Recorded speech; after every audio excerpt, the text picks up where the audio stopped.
and welcome to Academic. I'm Chris Wood and this is episode 8 of Let's Elm. In this series we're making a web application using the Elm programming language. So hello and welcome to all my new subscribers, and thank you to all the people that continue to watch my videos. Thanks very much. Had a good response to the last video. We had a couple of interesting comments which I thought I might address before we start here.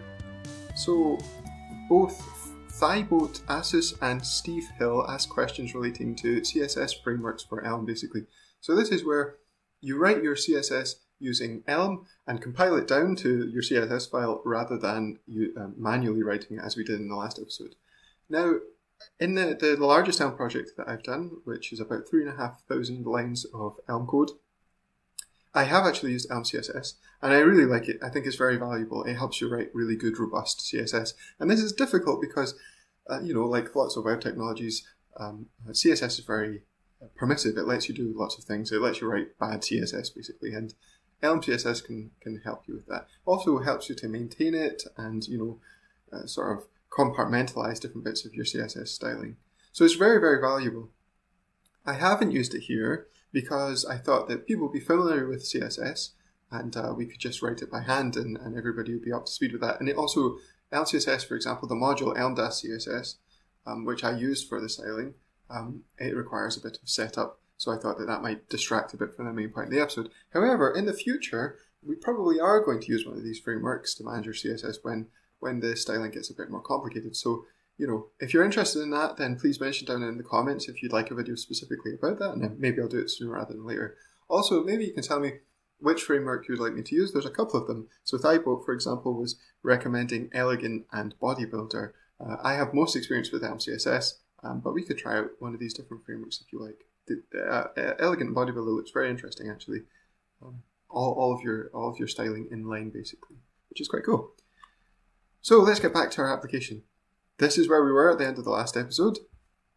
We added a bit of styling, and we were able to do that because we broke our application out into a JavaScript file and then embedded it into a HTML file. Now we're going to kind of follow a pattern that we're probably going to follow for the next few episodes. We're going to add some new functionality, tweak the styling a bit, and update different things. So let's get started with that. So this episode we're going to add something which I call the Creation Manager. So we could leave this application free where people can put any points in anything that they like, and it's up to them to follow the rules of Exalted and make sure that their character is legal. But maybe we want to assist that process. It's quite complicated. And maybe we can do that by telling the player when they've overspent the points that they are allowed to spend in different categories, whether they've taken something without prerequisites, for example. So we can manage that, and maybe we can display it to them the progress of character creation, and that'll help them make the exalted characters and make it a bit easier the whole process. To do that, I've got this idea of this creation manager, and this will float alongside and tell you what's going on basically with your character creation. To do that, our first step is adding the creation manager and keeping track of all of the points that we spent. Okay, so I've made a bunch of changes and we're inside our main application down here. So if we go to our model, let's put that to the top of the screen, you can see hopefully that I've added this creation manager field to our model, and it's of the type creation manager. And underneath we've defined the creation manager, and it's typing this for a record which has attribute points and ability points just recorded as integers. Now you can probably see where I'm going with this. The creation manager goes alongside all of the updates and basically keeps track of how many points you spent. So when you update a value on the character sheet, you also update it inside the creation manager. So let's have a look. So far I've done this for the attribute section, and you can see here the changes that I've made to this function. So it mirrored basically EX abilities beforehand, so you can use that as a reference. But now what we're doing is we add the attributes, this creation manager, to the update attributes function, and it returns EX attributes and creation manager. So we're passing in the creation manager with the current state that it is. We're updating our attributes and we're updating our creation manager. We return our attributes and we return our creation manager. So pretty straightforward.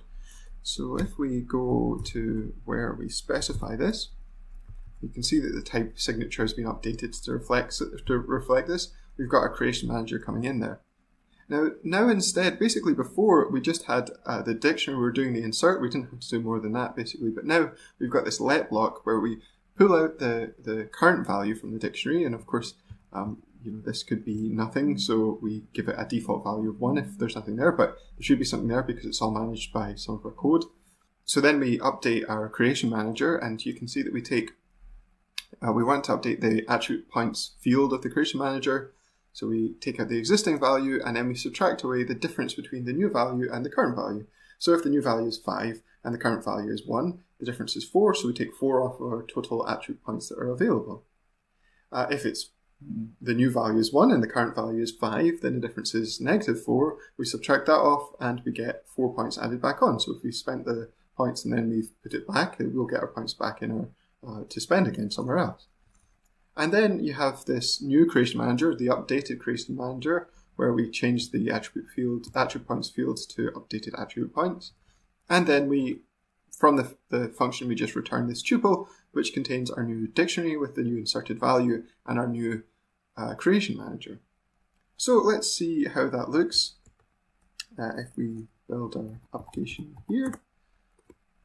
You can see this is not much of a difference to look at, and actually no difference to look at whatsoever. But if we have a look at the messages, if we have a look at the model and the messages that are coming in, you can see the creation manager here with our ability points and our attribute points. So one thing I didn't mention there, which I should have, if we go up to the top here, you can see that we're initializing the creation manager with 18 attribute points and 28 ability points. And this is just from character creation rules for Exalted, Solar Exalted. So you can see here that we've got our ability points, and as we modify them and we get the message going in, you can see the ability points varying, the attribute points varying here. So if we then, hopefully let's close this down and resume our application. If we reduce this and put it back up and reduce this and put it back up, then we should see it going down and then up again and down. So this is down and then up and then down again. So it seems to be updating as we'd expect. There we go. Now we would like some visual sort of representation of what's going on here. So my idea is that when you overspend, instead of the points being filled black, they're filled red instead, and it tells you, oh, you've overspent. So let's do that just now. Right, so I've made those changes, and I'm going to compile down the application and show you them in action before I show you what I've done to the code. So now here we've got 18 points to spend mind. So there we're on 12, we're on 16, and now we should go over 18 here. We should go to 20, and everything goes red. If we go down to 18 again, then it goes back to black. Now, how have I done that? Let's have a look here. So basically, it's down in our view. So if we pull up our view code, and not much has changed. I have reformatted some sections here, if you remember how it looks before.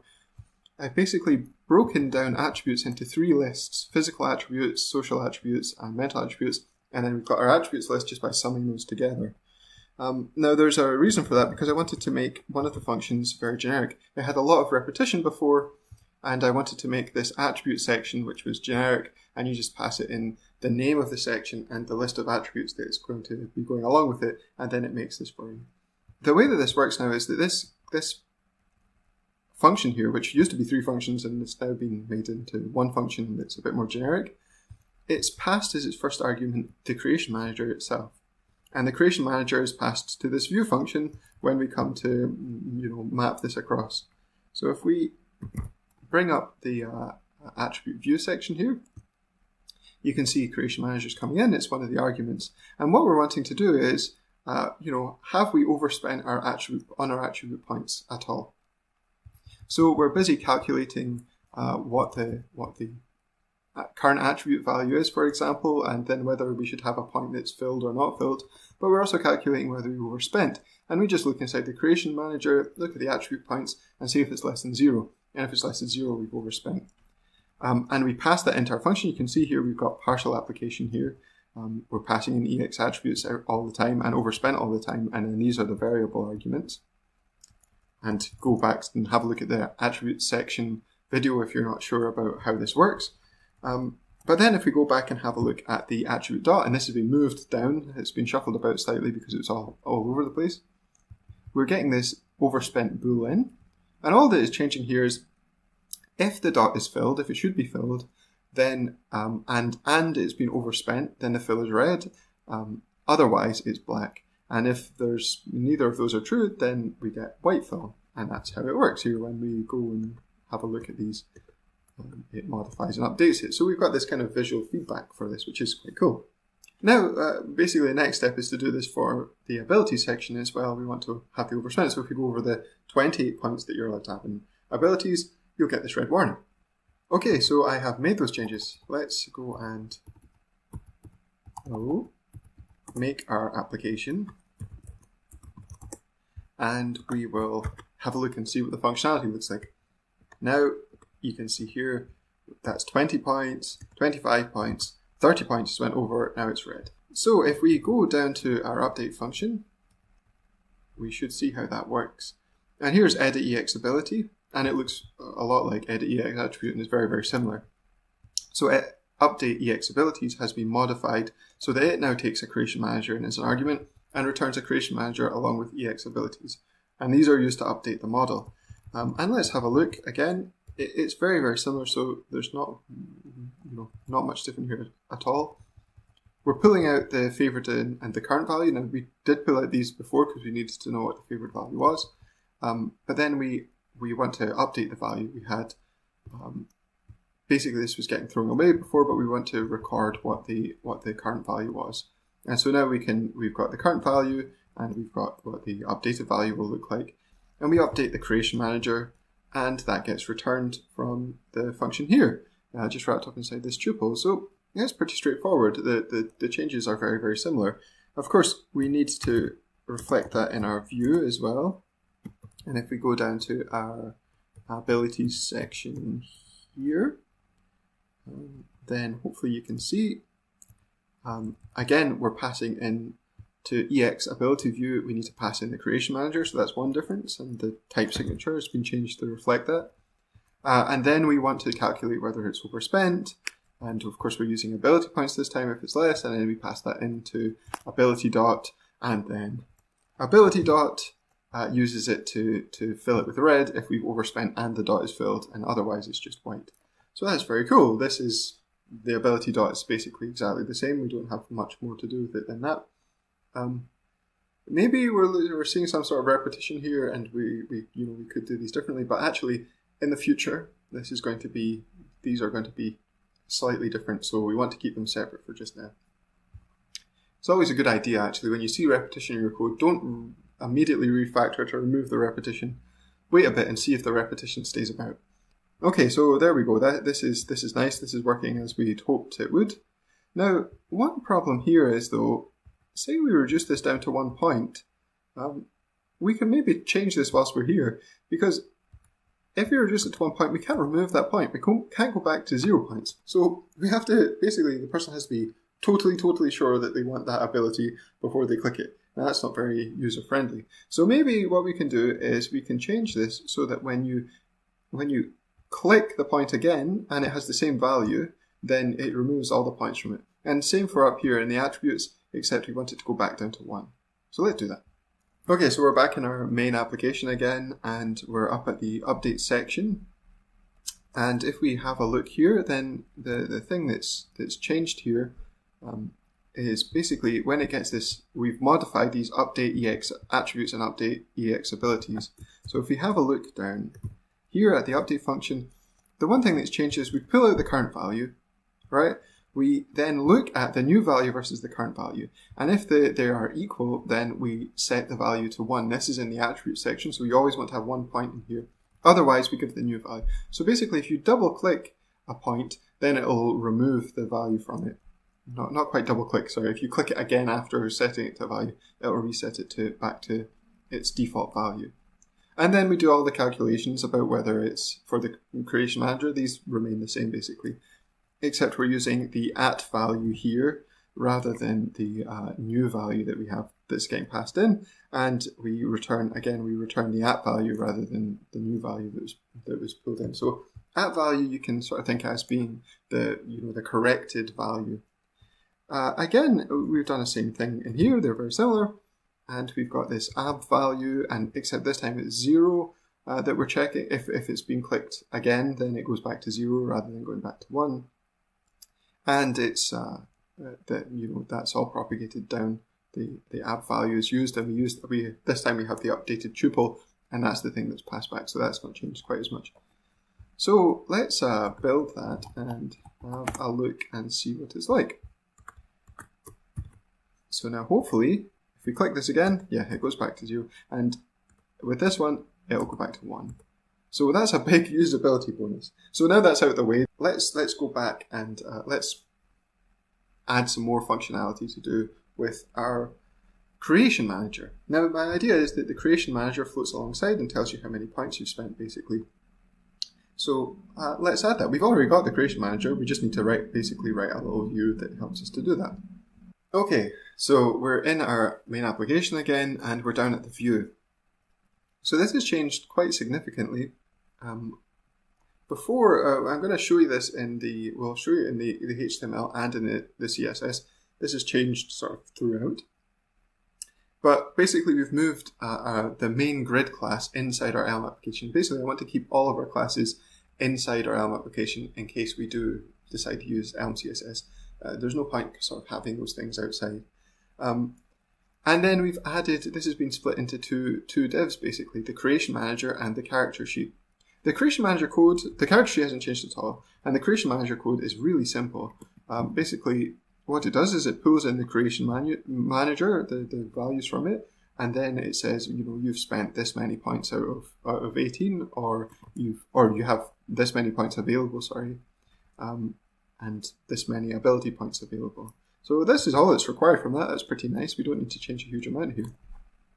Now, like I said, we needed to update our index.html, and the one thing that's changed is that we've removed the class from this div, basically. So the div, that classes went into the internal div now. And if we look at our CSS, that again, it's changed a little bit. This main grid here is now on that internal div that's inside our Elm app. And we have this creation manager. So we have added its position is sticky. So this is, well, let's have a quick look at this. We've tweaked a few things here. Now, you might have noticed that I've removed the explicit sort of grid area statement from the character sheet, which told it to go in the middle block. And I'll show you why that works in a second. So let's compile down our app and then refresh this and it should work. Okay, so there we go. You can see what I was talking about. We've got this side panel here with the creation progress. And if we inspect this and see how it works, you've got these 3 columns which we specified before. And then the reason that we don't need to specify the area is this time the divs are just flowing into the next available div in the grid. So creation progress is in this leftmost div, and then because that's occupied, then the character sheet will go into the next column here. So we don't need to manually define the area basically. That's quite cool. Now to have this reactive formatting, we might add that back in later, but we don't need it just now. So you can see that there is the attribute points are tracked and the ability points are tracked, and if we add these all up, then it removes down the available ability points. Now we've got a bit of a formatting issue, but we'll fix that in a minute. And the same with the ability points. It'll just keep track of it. So that's cool. And even if they're changing, stealth down here, you can see where you are. So that's neat. Floats alongside, keeps track of what's going on and lets the user know how many points you've got free. Now I know, for example, I'm on -2 ability points. Let's fix that by putting this down to 3.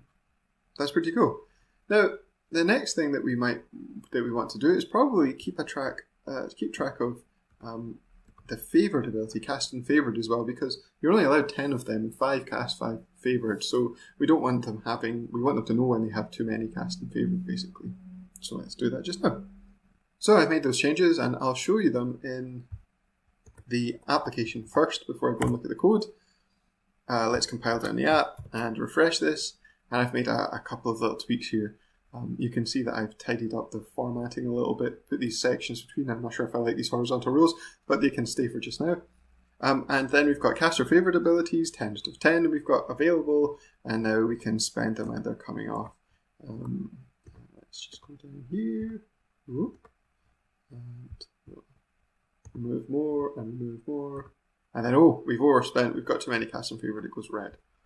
Now again, this is very similar. If we have a look at the main application again here, we're doing a similar thing. Now, to do this, let's first of all look at our update function. It needs to be changed so that when we're using the creation manager when we're toggling caster favored, and if we toggle cast and favored down here, then it comes in, we pull out our favored ability, the value and whether it's favored or not, and then we're doing the new creation manager here. So the default way is it comes in, if you toggle this, if it's not favored to start with, then it will become favored, so we want to take a point off. And if it was favored, which is down here, it's now not going to be favored, and so we want to add a point on. So we toggle those values, we toggle not favored down here, and then we return that along with our new creation manager. Again, it's the same pattern. You pass in the creation manager along with your EX abilities, you update both of them, and then you pass them back out again. And then we've got our updated values. And of course, we need to have this corresponding change to the view. And if we go, I think, right down to the bottom here, toggle caster favored, you can see that the caster favored box, it basically has, let's go up to where it's used first. We've got this div here, and this is in the abilities section. So you can see here, EX ability view. We know whether we've overspent in the cast and favor because we can calculate whether the creation manager is less than the favored abilities amount. And by default, we've set this to 10. We've set that up in our init. And then, we would just pass that in. Whether we've overspent and whether the cast and favors abilities box, whether we're over our max favored. And you can see here, the max favored comes in here. And if we are at max favored, or over max favored really, it should be, then it's filled with red, otherwise it's black. And if we've not got it checked, then it's just white. Great, so there we go. That's quite a lot of functionality we've got there in one little session. So that's it for this episode. Thanks very much for watching. If you've got any questions or comments or suggestions, or you disagree with me and you want to argue, then please, do all that stuff down in the comments below. I really like to hear from you. It's great. It keeps me making these videos, really, the engagement with all you guys. And if you found this video useful, then please like, and if you want to see more like it, then subscribe, and I'll see you next time.